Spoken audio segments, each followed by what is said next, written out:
Mtakatifu Mungu mwenye enzi, Bwana wa mabwana na Mungu mwenye ukuu wote na mwenye utukufu, twakuabudu, twakutukuza. Tumesimama kwa udongo wa Raifamu tukinena habari za Yesu ambaye Baba alimpaka mafuta kwa uwezo na kwa Roho Mtakatifu, akaenda kila mahali akitenda mema na kuwaokoa wote waliokuwa wameonewa na adui.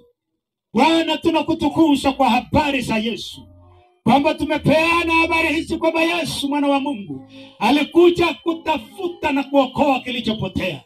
Kwa hivyo mwamba wetu na Mungu mwenye enzi, unajua mioyo ya hao watu ambao wamelisikia neno lako, wengine wakiwa barabarani, wengine wakiwa madukani, wengine Bwana wakiwa nyumbani, maana sauti hii imewafikia. Na Baba, unajua hali zao.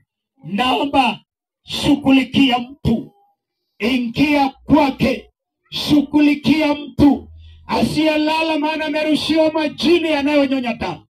Asiyelala, maana Bwana mapepo ya waliokufa yanamtembelea na kumsumbua na kumsemesha, wakitaka kumbeba afuke mto hata naye akufe.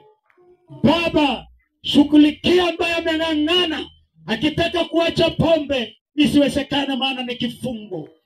Unaweza ukamfungua Baba, kwa sababu wewe ni Mungu mwenye uweza.